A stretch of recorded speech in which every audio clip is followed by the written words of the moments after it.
The U.S. men's national team just tied Jamaica for World Cup qualifying, 1-1 at Jamaica. Hi, if you're new here, I'm Filippo, and welcome to TBPN, and welcome to our 7 Things We Learned series, where every day after the U.S. men's national team played, we do a video on 7 things we learned from that match, and these are my takes. Feel free to comment yours down below, because there's definitely more than 7 things we learned, especially on a game that gave us a lot of mixed feeling. Now, one thing I do need to address before we focus on United States and Jamaica is that Mexico got no points this camp.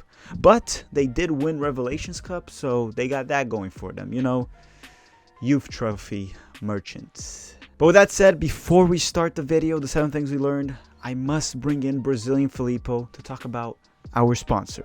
Thank you, DraftKings, for sponsoring this video. Now, a great way you can help with the channel is by using the code TBPN. I put it down in the description. You'll be helping the channel. Download DraftKings, use the code, and gamble with responsibility.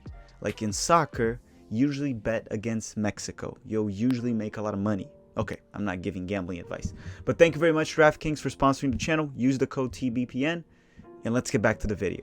All right, you heard from the sponsor. Don't forget to destroy that like button if you can, please. It really helps the channel. Subscribe if you enjoy this type of content, and comment down below, what did you learn from United States 1, Jamaica 1 for World Cup qualifying. Let's roll the intro, and let's start lesson number 1.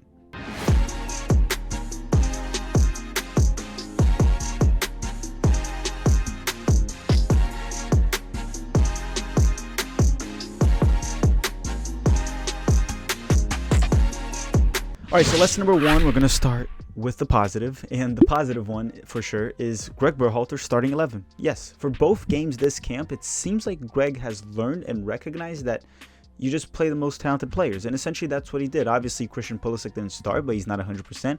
Besides that, for the most part, he put the best players he had available.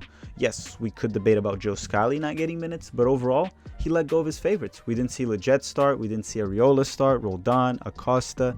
Even when Weston was suspended, we still saw Gianluca Busio get the start. And yes, the lineup, especially against Jamaica, wasn't perfect. The performance wasn't good, the performance. But it seems like Greg is learning or slowly changing or adjusting, integrating the young players. And hopefully in the January camp, we'll see actually Joe Scally get some minutes after he was integrated, at least in camp, for this squad. So that's the positive one. Now, lesson number 2 is something that we were complaining before the camp started when the roster came out. And it's the roster matters. All the players matters. And let me explain why. So we lost Weston McKennie and Miles Robinson the first game, which is fine. They got the cards, a yellow and a red card, and they couldn't play the next game. We replaced Miles Robinson with Chris Richards, which was fine. And Weston McKennie with Gianluca Busio, which is a bit of a downgrade, but it's okay. So the problem here is we had no other solid central midfielding option from the bench once Busio was in. Where was Luca De La Torre? Maybe Alan Sonora? None of these guys were there. We also had no winger options once Pulisic was in this match. Just Areola on the wing, where are the other guys? Where's Conrad De La Fuente? Even Matthew Hoppe, Nicolas Joachini. Let's also talk about the center forward position. Yeah, essentially, he only brought one center forward, which is Ricardo Pepi. Jesus Ferreira was fine, but he's not a true center forward, even though Greg does think he is. He didn't bring that. So when someone tells you that the overall roster doesn't matter, that guy's just a depth piece, that is BS. Every selection matters. Players get injured, players get suspended. You need a bench. And against Jamaica, we saw that after Pulisic, we didn't really have game-changing options off the bench. Right? We didn't have that. Now, Conrad De La Fuente is perfect. No, he's a game-changing option. Hoppe's a game-changer. Daryl DK would have been a game-changing option from playing style. We didn't have that. So Greg should and probably will do a better job in roster selection in January. So again, the roster selection, every single player matters. So lesson number 3 is the Sebastian Leggett era with the U.S. men's national team might be over. And yes, we talked about a while back how the Will Trapp era was over. Then we talked about the Jackson Yeo era being over. I think, at least for now, the Sebastian Leggett era might be over, or at least, to a very least, it should be put on a pause. Look at this. So after the Panama game, he did not dress for the Costa Rica match, and that was a Greg decision. He was not injured. Then he got 0 minutes this entire camp. With Gianluca Busio emerging, Giovanni Reina returning, and he probably will play central now that Timothy Weah was a complete stud this camp, one of our best players by a lot. We do have Adams, Weston McKennie, Yunus Musa, Acosta is also ahead of him. Maybe Luca De La Torre gets a chance. I think the Sebastian Lletget era might be over. For now. Never underestimate Greg.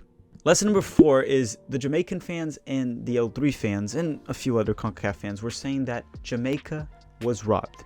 And I'm just going to call BS on that. The lesson right there is they were not robbed. And let me tell you why. Look, I agree that the goal Jamaica scored was a legit goal. There was no foul. Walker Zimmerman was not fouled on that play towards the end of the game. But if we're going to go down that path and start calling out the ref for mistakes, Jamaica should have had 2 red cards earlier in the game, which would have changed the match. To a bare minimum, 1 red card, which would have been enough to change the match. If we're going to get into those details, that must be talked about. With that said, if you guys are pissed off, if we are pissed off, go complain to CONCACAF for not having the VAR. Alright, so lesson number 5 is 1. I already complimented Greg's starting 11 picks, which I think they were good this camp. I criticized his roster selection, which I think was very, very poor this camp. Now I have another criticism for Greg, and it's about his in-game management, which it continues to be very, very iffy. There's not much to argue here. Look, it's still very questionable, and every time he tries to change something, it does not go very well. Look at the Jamaica game, for example. He kept the same formation and tried to change the pressing tactics, right? Our defensive line was deeper. It wasn't as high as the Mexico game, and it honestly wasn't very good at all. We barely pressed, if we're going to be honest. There's also a lack of tactical flexibility that works in an effective way with him, along with changing formations. So to be fair, Greg has done change in formations, but it usually doesn't really go well. And when he changes the tactical approach, anything, it seems like the team kind of goes off the rails. And that's been very noticeable. So I'd like to see some tactical variations throughout matches when things aren't going our way, kind of like Jamaica. After Jamaica scored, we seemed somewhat lost for the rest of the game and didn't seem like Greg had a response to it. Along with that, his subs in this game weren't very good, or to a very least questionable. I don't know also what he thinks Areola would do. He also played a midfield with Acosta and Adams, which is not ideal. Again, not very the best in-game management. Still very iffy, something he has to work on. I don't know if he'll learn or if he'll improve.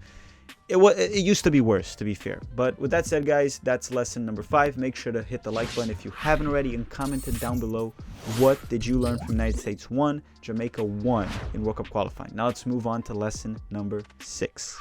Oh, and before I go to lesson number 6, I want to tell you one thing. I will be doing here in the channel with Dustin a full CONCACAF recap, very summarized, kind of like how we do the USMNT Abroad series for every single game this window for all the teams. So it will be one episode recapping the entire window and giving you the table, updating on what happened every match.